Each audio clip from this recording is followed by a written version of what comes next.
Hi hello ಎಲ್ಲರೂ ಹೇಗಿದ್ದೀರಾ? Welcome to Shalini Shalu YouTube channel. ಎಲ್ಲರೂ ಚೆನ್ನಾಗಿದ್ದೀರಾ ಅನ್ಕೊಂತೀನಿ. ಎಲ್ಲರಿಗೂ ಶಿವರಾತ್ರಿ ಹಬ್ಬದ ಶುಭಾಶಯಗಳು. ಇವತ್ತು ಗುಲಾಬ್ ಜಾಮೂನ್ ಮಾಡೋಣ ಅಂತ ಬನ್ನಿ, ಹೇಗೆ ಮಾಡೋದು ಅಂತ ನೋಡೋಣ. ಮೊದಲಿಗೆ ಪಾನಕ ಕಾಯಕ್ಕಿಡೋಣ. ಒಂದು ಬೌಲ್ಗೆ 3 ಲೋಟದಷ್ಟು ನೀರು ಹಾಕಿ ಅದಕ್ಕೆ 2 ಏಲಕ್ಕಿ ಕೆಜ್ಜಿ ಪುಡಿ ಮಾಡಿ ಹಾಕಿ ಇಲ್ಲಿ ನಾನು 1.5 ಕಪ್ಪಷ್ಟು ಸಕ್ಕರೆ ತಗೊಂಡಿದ್ದೀನಿ ಪಾನಕಕ್ಕೆ. ಪಾನಕ ಕಾಯೋ ಅಷ್ಟರಲ್ಲಿ ಹಿಟ್ಟು ರೆಡಿ ಮಾಡೋಣ. ಇಲ್ಲಿ ನಾನು MTR ಗುಲಾಬ್ ಜಾಮೂನ್ ಪ್ಯಾಕೆಟ್ ತೊಗೊಂಡಿದ್ದೀನಿ.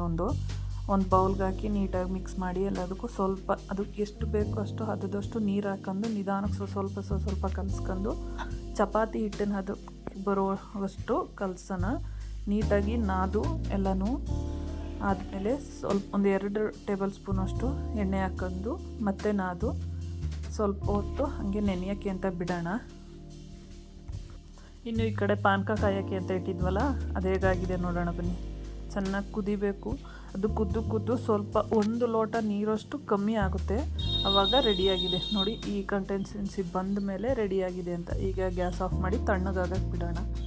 ಇನ್ನು ಹಿಟ್ಟು ಕಲಸಿಟ್ಟಿದ್ವಲ್ಲ, ಅದು ನೆಂದಿದೆ. ಅದನ್ನು ಚಿಕ್ಕ ಉಂಡೆಗಳಾಗಿ ಮಾಡೋಣ. ಇಲ್ಲಿ ನನ್ನ ಮಕ್ಕಳು ನಾನು ಮಾಡ್ತೀನಿ ಅಂತ ಇಬ್ಬರು ಮಾಡ್ತಿದ್ದಾರೆ. ಚಿಕ್ಕ ಉಂಡೆಗಳಾಗಿ ಮಾಡ್ಕೊಬೇಕು. ಅವರಿಬ್ಬರಿಗಂತೂ ಫೇವ್ರೇಟು ಗುಲಾಬ್ ಜಾಮೂನ್ ಅಂದರೆ, ಅದಕ್ಕೆ ನಾನು ಮಾಡ್ತೀನಿ ಅಂತ ಮಾಡ್ತಿದ್ದಾರೆ ಇಬ್ಬರೂ. ಅದರಲ್ಲೂ ಚಿಕ್ಕವಳಂತೂ ನನಗೆ ಹೆಲ್ಪ್ ಮಾಡೋದ್ರಲ್ಲಿ ಅವಳಿಗೆ ಏನೋ ಖುಷಿ. ನಾನು ಯಾವಾಗ ಕೆಲಸ ಮಾಡ್ತಿದ್ರು ಬಂದು ಹೆಲ್ಪ್ ಮಾಡ್ತೀನಿ ಅಮ್ಮ, ನಾನು ಮಾಡ್ತೀನಿ ಅಂತಾಳೆ. ಒಂದು ಬಾಣಲಿಗೆ ಎಣ್ಣೆ ಕಾಯೋಕೆ ಇಟ್ಕೊಳ್ಳೋಣ. ಎಣ್ಣೆ ಕಾದಾದ್ಮೇಲೆ ಅದಕ್ಕೆ ಉಂಡೆಗಳೆಲ್ಲ ಹಾಕಿ ಫ್ರೈ ಮಾಡ್ಕೊಳ್ಳೋಣ.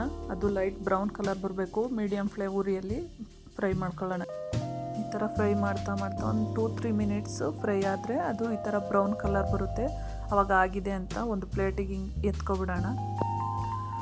ಎತ್ಕೊಂಡು ಬೇರೆ ಎಲ್ಲ ಫ್ರೈ ಅದೇ ಥರನ ಇನ್ನೊಂದು ಸರಿ ಫ್ರೈ ಮಾಡ್ಕೊಬೇಕು. ಹಿಟ್ಟು ಉಂಡೆಗಳು ಇದ್ದರೆ ಇನ್ನೊಂದು ಸರಿ ಫ್ರೈ ಮಾಡ್ಕೊಳ್ಳೋಣ. ಇನ್ನು ಈ ಕಡೆ ಪಾನಕ ಎಲ್ಲ ತಣ್ಣಗಾಗಿರುತ್ತೆ.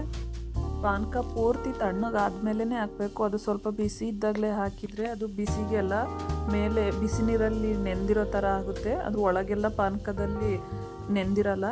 ಪಾನಕದಲ್ಲಿ ಚೆನ್ನಾಗಿ ನೆಂದಷ್ಟು ಅದು ಉಂಡೆ ಒಳಗೆಲ್ಲ ಟೇಸ್ಟು ಚೆನ್ನಾಗಿ ಬರುತ್ತೆ. ಒಮ್ಮೆ ನೀವು ಮನೇಲಿ ಟ್ರೈ ಮಾಡಿ ಹೇಗಿದೆ ಅಂತ ಕಮೆಂಟ್ ಬಾಕ್ಸಲ್ಲಿ ತಿಳಿಸಿ. ನಮ್ಮ ಚಾನಲ್ ಸಬ್ಸ್ಕ್ರೈಬ್ ಮಾಡಿ. Thank you for watching.